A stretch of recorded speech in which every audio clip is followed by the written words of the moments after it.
Hey, it's Dr. Pete giving an update. It's really interesting. There's this model about addiction that's based on a model of dopamine inputs. And so, if you can imagine, whenever I eat something, I get a rush of dopamine. Whenever I exercise, rush of dopamine. Kiss someone, I get a rush of dopamine. Am entertained, see my cell phone. All these different things create a rush of dopamine.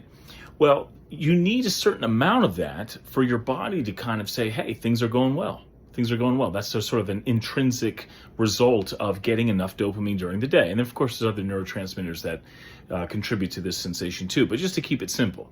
So one of the models of addiction is that people who are used to getting huge hits of dopamine then feel the need to get more of that. Okay, because the more dopamine, the better, right? The problem is that their tolerance for that dopamine increases. So in other words, you might imagine that there are now more receptors that are kind of washed out and are no longer as sensitive as they used to be. And so what happens is now you need even more heroin, you need more food, you need more sugar, you need more stimulus to get the same effect. We all kind of are familiar with this model, but one way or another, we kind of need this certain amount of dopamine to feel like we're doing well, okay? So what does fasting have to do with this?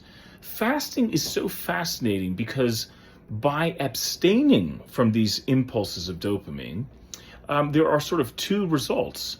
One of those results is that dopamine receptors, and really all receptors, get more sensitive to dopamine release. So if you can imagine a person who uses heroin at a certain dose for a while, stops, maybe they get sent to prison or rehab, and then they go back, they have a relapse, and they use what? The same dose before they detoxed, so before they went to rehab, and now they overdosed.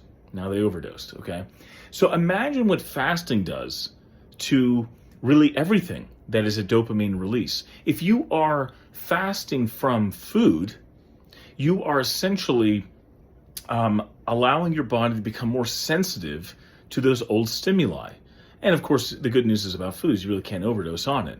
But this is something to keep in mind because as we reset our dopamine pathways, our neurotransmitter pathways in general, all of those receptors become more sensitive. So it's a really cool idea that perhaps even something as troublesome as addiction should really be using something like fasting so that we can reset our system so that we are more sensitive to just the normal mundane of life. And mundane of life doesn't mean nothing. It means just simple things like family and reasonable food and entertainment that's not oversaturating. So by all means, I think we need to be aware that when we fast, we are truly changing our neurotransmitters. And we are truly changing these pathways in such a way that we reset the system so that now we are more sensitive and we don't need old stimuli and old addictions in the same way that we did before. Perhaps we don't need them at all anymore. And then finally, what's interesting is we all know, as I said, when you fast, specifically intermittent fast, you are naturally releasing these neurotransmitters anyway. So it's your own body sort of entertaining itself. And that's a good thing.